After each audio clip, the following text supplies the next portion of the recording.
Hello, globe earthers. Hello, flat earthers. Hello, all you curious people in between that are sitting on the fence. Metal Slugs Master here. All right, so I've been involved in the flat earth communities for quite a while now, on and off. I contribute in various ways. I've never really made a flat earth video, but I'm going to do that for you today and show everybody, hopefully, something very interesting that they can do for themselves and even verify for themselves, because as we know, a lot of times flat earthers only want to hear something that they can verify for themselves. So I hope this is a helpful video. All right, so first off, I'm going to go to this, and this is generally what flat earthers think of the flat Earth. A lot of them prescribe to the AE map, and that there is a sun above it. It's showing a spotlight, an omnidirectional spotlight, and throughout the year, it's going to make a little spotlight on this as it circles the Earth. Pretty nice graphic that this guy made. I'm going to go ahead and credit him, as he said in here. So, yeah, I can actually appreciate the quality of this model. However, it's all wrong, and I will tell you why. All right, so let's go to the day and night map on what is that? Day and night map? Yeah.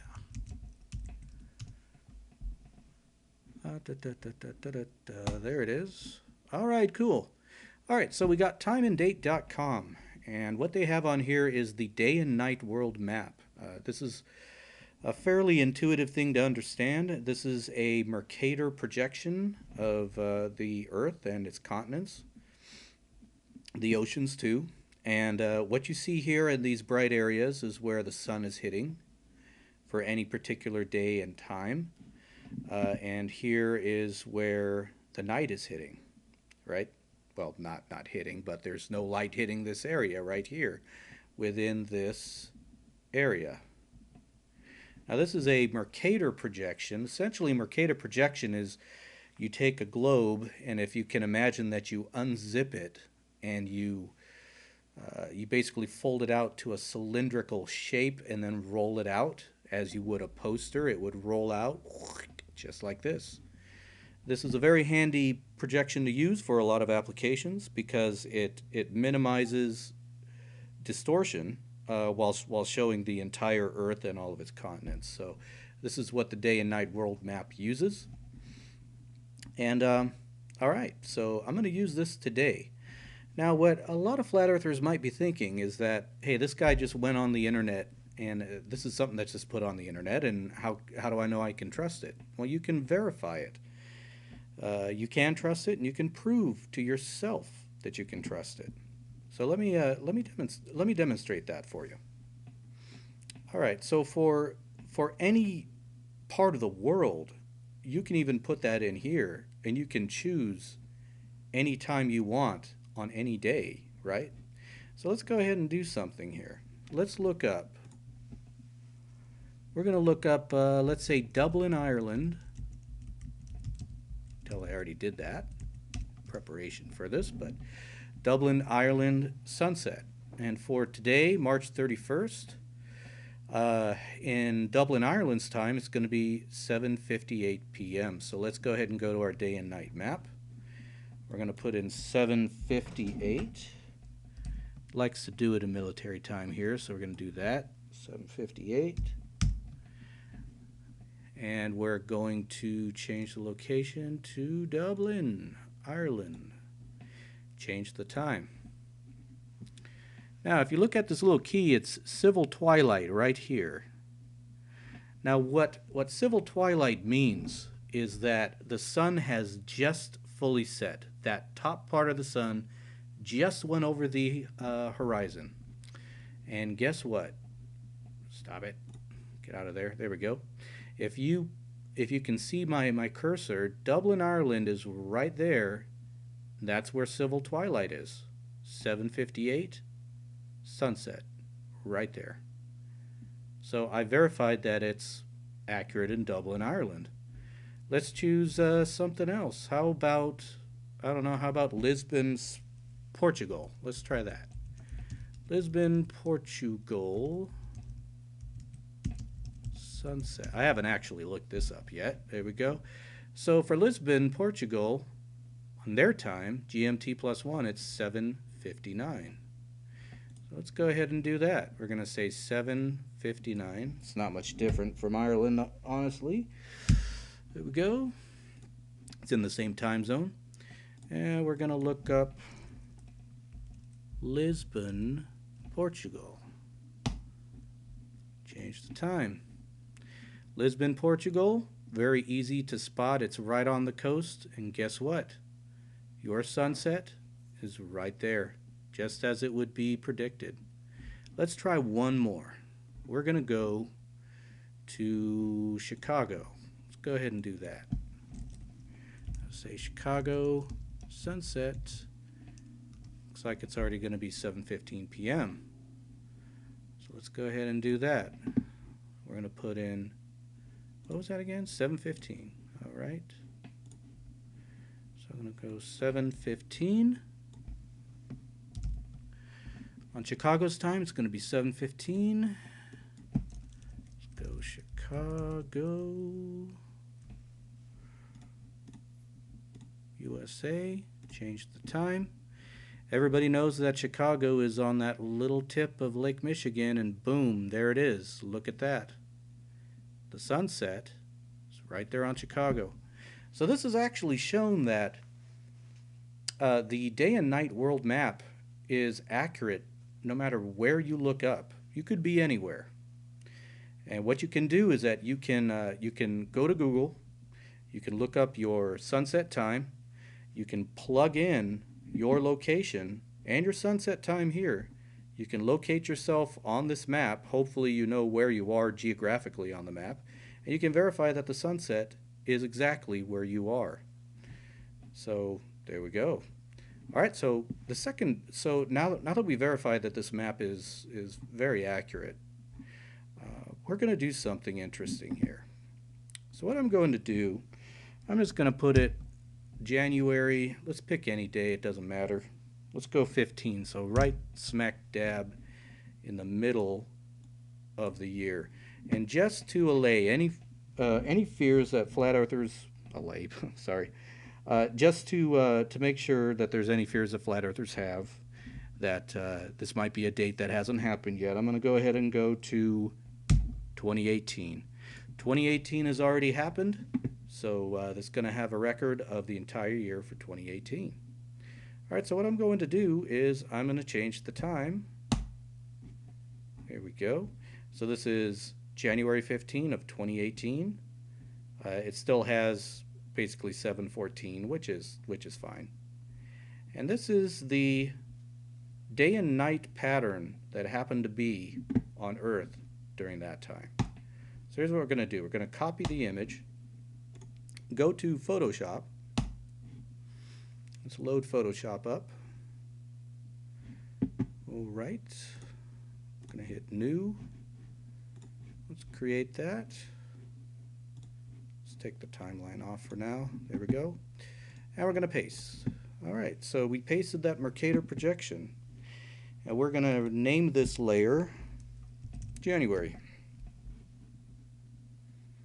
All right, and what we're going to do now, we're going to go through every single month. So we're going to do February. This is what February looks like. We're going to copy it, paste it, and name it February. I'm just going to call it Feb. That's good enough. You know what that is. And we're going to go March as well. So this will take maybe 2 or 3 minutes. It's not going to take long. March. And again, anyone can do this if they have an internet connection and Photoshop. Now, Photoshop is a great program. It's the world's premier photo editing software. You can also manipulate photos in it. And it's going to do what I'm going to show you in a minute here once I get everything. Copy the image. We're actually going to convert these images into the AE map, believe it or not. And we're going to do it for the entire year. So again, Photoshop. Photoshop is cheaper than one might think, too. I do have an older version of Photoshop on disk that I bought for quite a bit. And that was back in, I believe, 2011, something like that. These days, it's on a cloud, and you just pay a monthly fee for it. And to get basic Photoshop, very, very cheap. $10 a month. That's it. If you can afford $10 a month, you can afford the world's premier photo editing software, which is a great thing. You can do so many great things with Photoshop.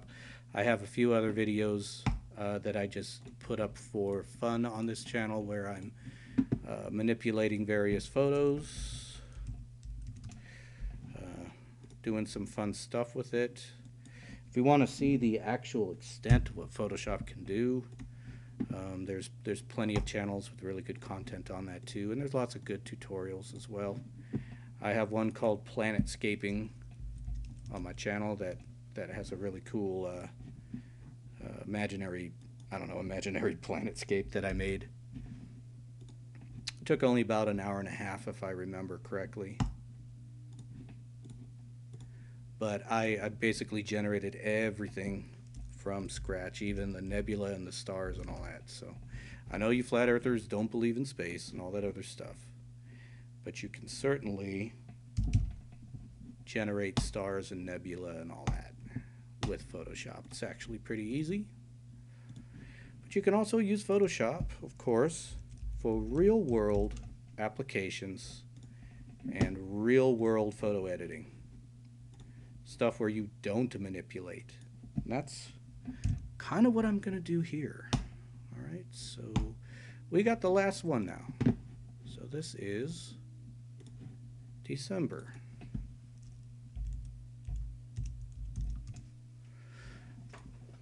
All right, so check this out. We have everything from December to January. This is a Mercator projection.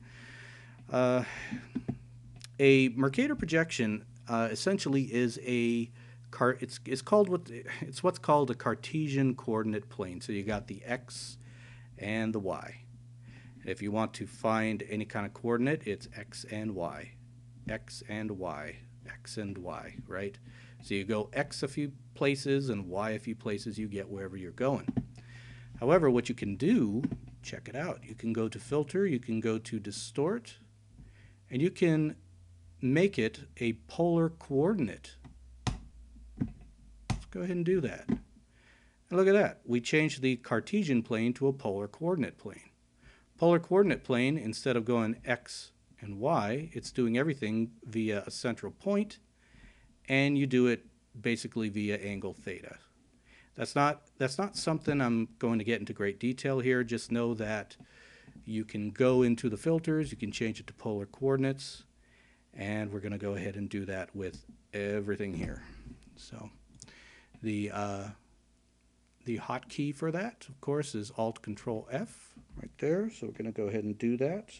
Alt-Control-F, and we're going to do that for all 12 of our months.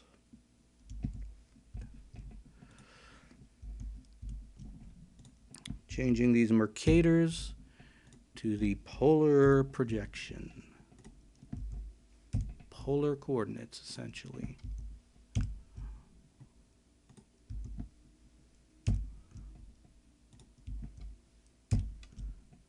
Two more to go. All right, now what we're going to do, because the Mercator projection is projecting both sides of the Earth, you're going to have a aspect ratio of 2 to 1, and it makes an oblong when you do it to a polar coordinate. So we're going to go to image size.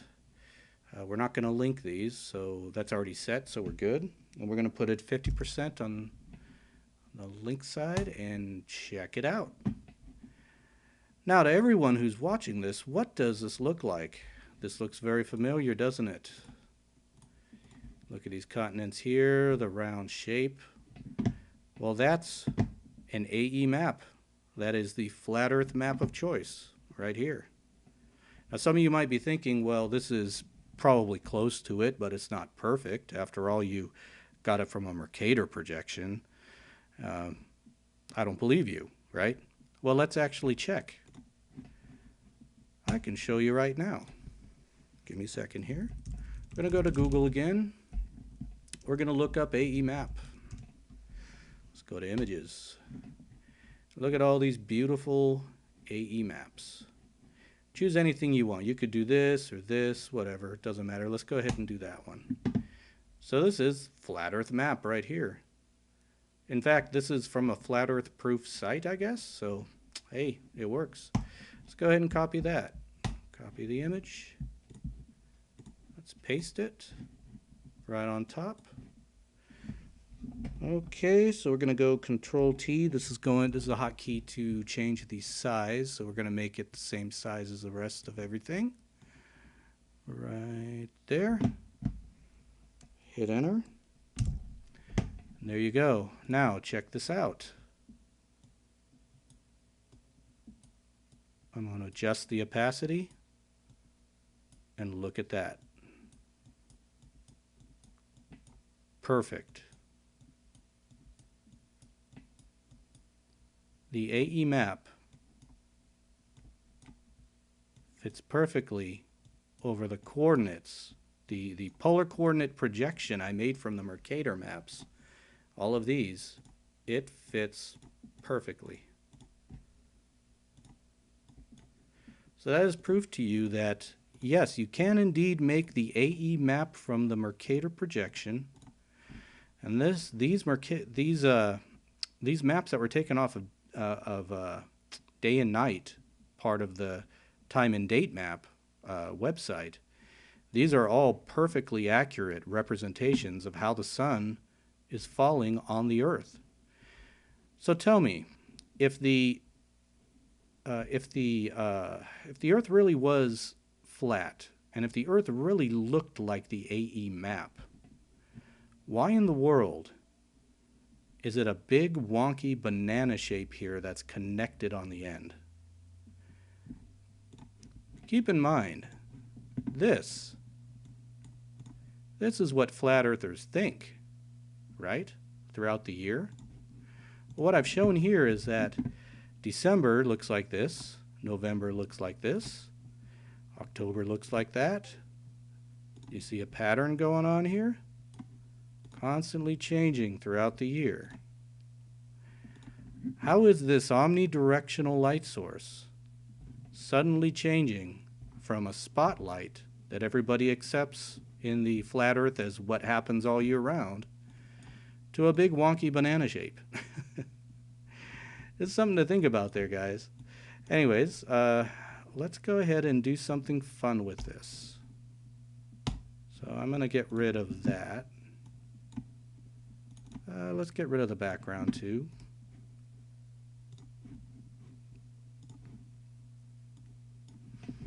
All right, let's go to the window. Let's go to the timeline.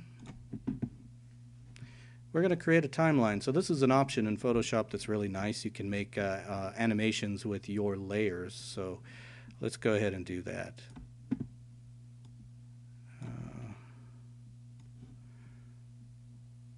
I think I'll make the animations about this big. That ought to work out pretty well. Just like that. Here comes September. And you'll see how this all works in just a minute when I'm done with this.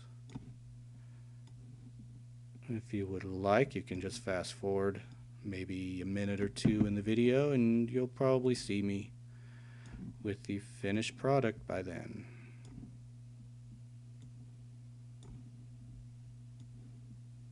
There we go.